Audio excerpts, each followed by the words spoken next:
Today we're going to find out what happens when we drop America's former best-selling beer into the deep ocean. Let's go.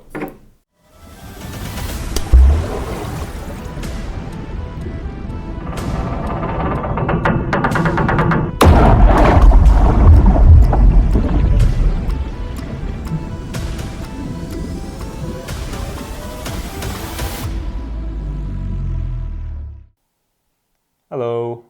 On a previous episode, we tried to implode a football for the Super Bowl game last week. So I figured we'd follow up with this episode since they're somewhat related. I also want to fulfill a viewer request from episode 2, but for some reason on that episode, imploding a Corona was fair game, but I crossed the line with a Guinness. So I'm not sure what type of reaction we'll get this time around. I guess we shall see. You guys commented before that this beer actually self-implodes, so it probably doesn't need much encouragement. Now I could tell jokes all day, but this is a science channel, so let's get the show on the road.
That's very interesting.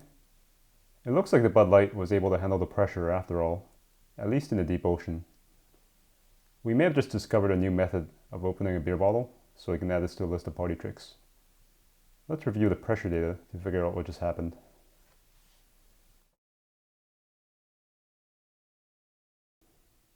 If we look at a graph closely, at 1,219 meters, or 1,768 psi, there was a pressure drop, and water started leaking somewhere.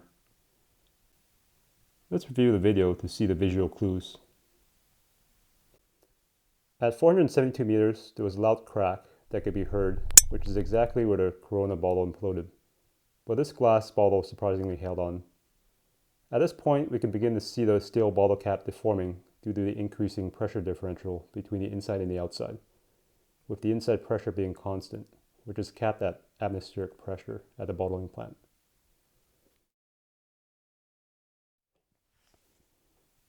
At 1,219 meters, we can begin to hear a low hissing sound. This is from the external high pressure water slowly leaking into the bottle until the inside pressure equalizes with the outside pressure. This is why we didn't see a dramatic implosion.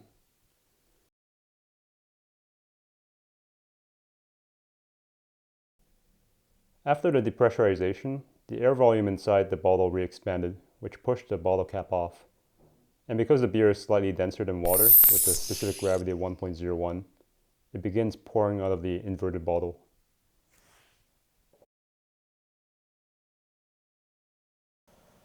When we examine the cap and the bottle in closer detail, we can see exactly where it failed. You can see the seal ripped right there, which caused the slow leak to develop.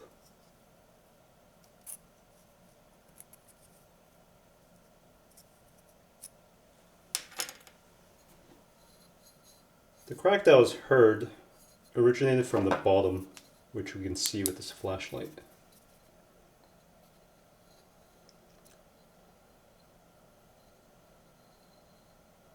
See those tiny cracks along the bottom there.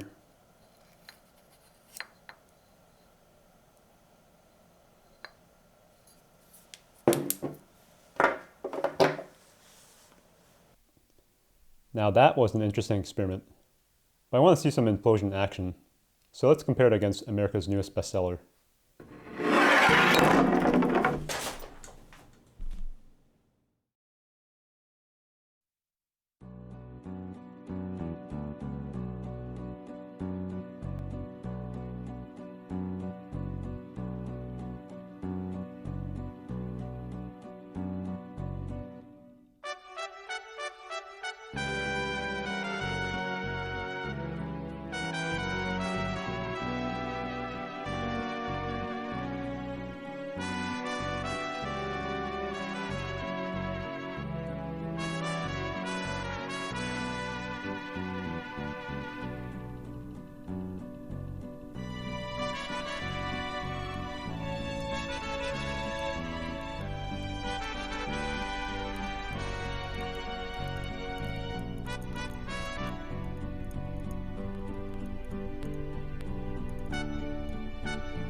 Wow, I found that footage absolutely stunning. It looks like the bottle imploded at 1,189 meters, or 1,724 psi, but I'm not sure if it was the glass that failed first, or if it was the seal from the bottle cap. Let's review the video again. As with the previous test, a loud crack could be heard at 486 meters, but with this bottle, the glass near the bottom begins disintegrating on the outside, while maintaining its structure and seal with the internal pressure still at atmosphere. It looks like it was the yielding of the steel bottle cap that caused the seal failure, and the subsequent pressure wave followed, rupturing the entire bottle in an instant. If we do a quick math, the total axial force acting on the bottom of the bottle right up to the implosion was 10,540 pound force, or 5.27 ton force, which is mind-boggling considering how thin the glass is.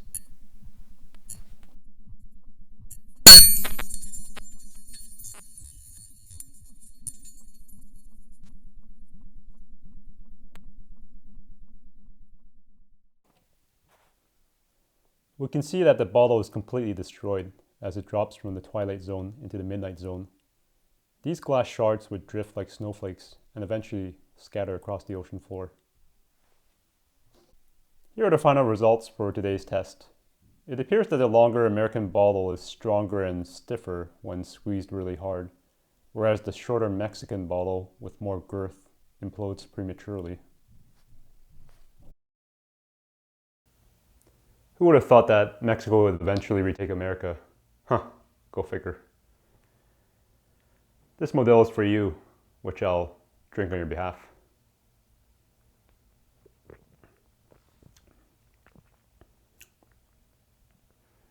Es mucho mejor.